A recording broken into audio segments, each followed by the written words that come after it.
Yo, what's up guys? CastnBlast back, and we just finished our war with hired goons, great clan, good Aussie friends, and what do you know, we got the perfect war down.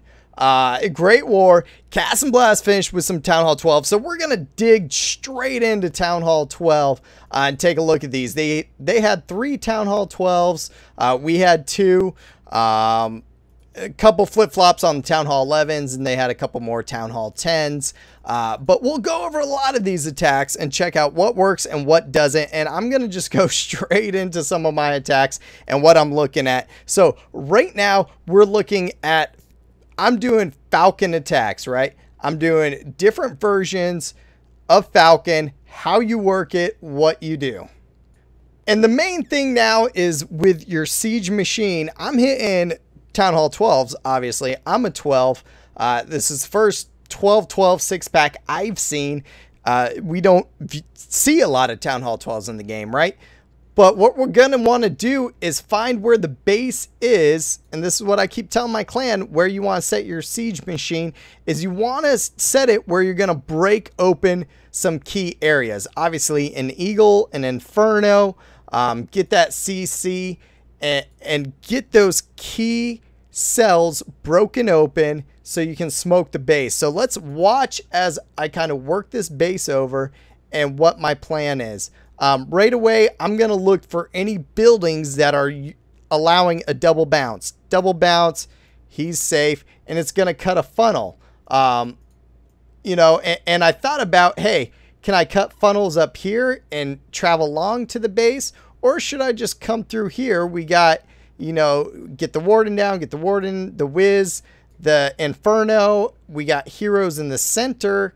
And I decided to kind of, due to funneling, break open this portion of the base. So for me, on where I'm deciding to go is where I can walk, where I can funnel, and those easy cells or important cells that I can get with the rest of my troops. So I bring in my queen. As you see, she's already been upgrading and going in. So that Tesla pops up. Not a big deal. It's a new Tesla. I didn't know it was there, but it didn't really change the direction that I was going to go with my queen, right?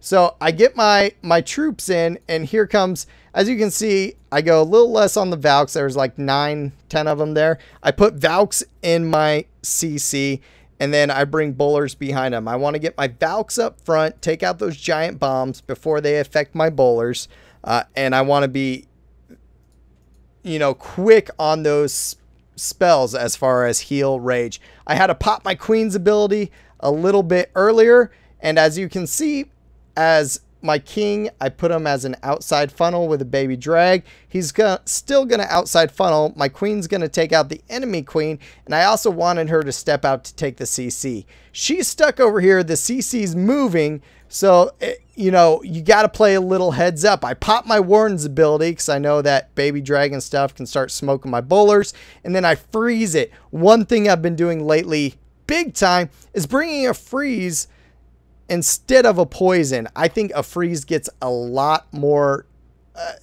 usage, a lot more mileage. As you can see, I froze the entire CC and some defenses. So as far as, and the CC is not attacking my troops. So as a 1 spell cost, I think right now the freeze way outbrings a poison. As long as you can get your queen, which you see here just did, because I had to pop that rage, get her to step up and finish off any air Cs. So queen moves to the point. Here's my big mistake is I hit that rage where I thought I had some Valks and bowlers. I had to look real quick. My Valks, bowlers, and a lot of my squads over there. So that rage was pretty much completely useless. I should have definitely used it on this side. As you see, my Valks and hogs and bowlers kind of get picked on. And they should have been able to utilize one more spell. So my queen got shot down after I had to use her ability. But the Warden was able to finish off that Inferno tower. Good for me. Now it's just a game of time and seeing how far my troops can tank. So Warden comes up, King comes up, bowlers go, and we'll fast forward because obviously it's a 3-star with a perfect war. They're able to finish it off. But I do the second one in a better fashion. Much more well done. This one I scouted for quite a while. It looked like a much harder base, so I couldn't come directly at that because the majority of the base is over here. Setting in my queen was, I thought, going to be a problem because there's a close power core where I can't just set my queen. She'll probably bounce outside, and I want my wall wrecker to go to the town hall. So everyone, I drew up my plan. Everyone in my clan said, do you think your wall wrecker will get to that town hall? I literally wanted my wall wrecker to get to there, is where I thought it would get to. And that was good enough for me. And I thought that could seal the deal. And we'll just watch it right now because a wall wrecker gets to the town hall. So I bring in my queen. I threw in my healers, and I didn't notice that air defense. I was like, holy crap, that is going to wreck some of my healers. So I made sure to rage right away, which I was planning on doing anyways. I should have probably rage, taken that out, and it would have saved one of my healers. I threw in Valks over here because I knew they needed to absorb some shots and also clear that out quick. So Buller just wasn't an option for me. Queen's still moving around, and general plan that I drew up, I wanted my queen to finish this, bounce on the inside. This is pretty much how I drew it up to my clan. Put my king here, baby drag on the outside, my king bounce to the inside. Wall wrecker is going to come through here, and I drew like little arrows. Rage, heal, rage, heal, rage at the end. So that was my plan, and as we'll see, it pretty much worked right there. Sorry, I had to rewind for a little bit, forgot to pause the video. But as you see, the ram come in, and remember, even the ram's favorite target's a wall times 10, but it will destroy some of those outside buildings. So the ram comes in, hits that building, and it's going to start wrecking house. King takes a walk on the outside, not a problem. I was kind of hoping he would go inside, but here comes my rage to get my troops going. That freeze once again, instead of the poison, I froze the CC. I was hoping to drop it right there, freeze the CC, X-bow, Eagle artillery, and the queen. I put it kind of right there, so I was like 2 spaces off. It still froze some defenses and the CC, and once again, why I'm telling you guys, freeze is going to be my top choice over poison 999.9% of the time. Hogs on the outside. My major troops are in the inside, but I lost a fair amount of bullers on the outside. Kind of good. It takes out 1 archer tower, but I did lose a lot of damage right there just in those bullers going out. As my troops come to the inside, as we'll see, my wall wrecker is still going. It's about to break because it just touched the town hall. So my wall wrecker did way more than I even wanted out of that thing. The rage keeps my troops going, keeps everything healed. I was forced to pop my queen when she ran into some troops and towers. I got hogs still cleaning up those outside defenses, which is great because it's going to let my cleanup troops keep moving. And I mean, there's no secret. This is obviously a 3-star. I'll fast forward a little bit, but I still have my heroes, all 3 of them still almost at full health, have like 5 Valks, 10 wall breakers, hogs, everything's still going. And that's how you know you succeeded. I mean, that's a 12v12 6-pack right now, guys, using that Falcon. Is there other methods? Yes, and we'll go over it real quick. So we're looking at the old D-punch, the old giant punch. I don't know what you guys want to call it. I know what my clans call it. But giant witch bullers, whatever you want to call it. I've showed you guys the whole video on this at Town Hall 11. Tony's still doing it at 12. He's very comfortable with this attack, and he does it very well. As far as me, I'm very comfortable with a Falcon, which brings my next point, guys. Use the tax you feel comfortable about.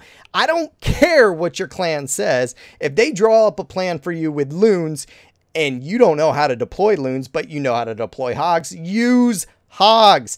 If you guys are comfortable with something, use it when it's crunch time. When it's not crunch time, please practice the other attacks, because some bases are built different. As you'll saw, those last 2 bases I showed you weren't drawn up by Falcon, by my other clan members. But that's what I'm comfortable at right now, because that's what I farm with day in and day out. Hundreds of attacks a day with it. And that's what I was comfortable with. So we're going to look, he spreads those giants, spreads those witches. Obviously, witches had a huge buff, and I was expecting them to get more mileage than they did, but they haven't. So that wall record comes in on the inside, and out comes some drag, other troops. Not going to be a problem as everything keeps on tanking. It's time to rage up those heroes, rage up those his queen, take out that CC, and he's still saving his freeze. He uses his freeze for the Infernos, which is good. Like I said, I like dropping it right now on the CC and some defenses so that my troops can punch them and not get affected by them, because sure enough, your troops will hit the CC and a giant bomb at the same time, and there goes 15 bowlers. So right now, that's where I'm at. He's still enjoying those multiple jumps, and for this it was good because there's the town hall, and he didn't expect his wall record to go all the way, so he's still using the jumps to move the skellies, which are a main tanking force. And he's still keeping his troops pretty much on a semi-line, which if you guys go back and watch my Town Hall 11 video about this, with pretty much Tony getting all the 3 stars on it, he is very good. And what you need to be good at is hitting that perfect line. Like I said, keeping your troops moving at the same level, pushing through the base, and using those jumps to keep on tanking. So he keeps tanking, he keeps going. And it's about to get close, guys. He loses one of his flanks. So when you don't win is when your troops are here and one of your flanks is way back here. Now that causes a void, and you have to wait and make sure those troops can wrap around. So this got very close. We're hitting the top Town Hall 12 right now. You know, he did this before my attacks, and he set the pace for me, guys. Like, he hit this, got the 3-star. Base 2 and 3 weren't 3-starred, so I knew if I could 3-star them, it's a perfect war, and we were able to do it. But right now, it's getting mighty close, and what benefits him is those witches. They just keep on making those skellies. Everyone right now, we're voting. Is he going to get it, guys? Is he going to get it? Because he had Splash, and everyone thought that Expo would rip through those skellies. But it keeps going, and this is still a powerful attack. I told you guys, in my opinion, it was the most powerful attack right there. This is how much he won it by, because of this giant bomb took out all of his witches. That much health, man, it was close, but it did it. Right, you know, before Town Hall 12, that was the most powerful attack in my opinion, and what I kept telling everyone. And right now it is still really viable at Town Hall 12. So there's some options. There's 3 perfect attacks. You know, those were the only ones we used on the 12s.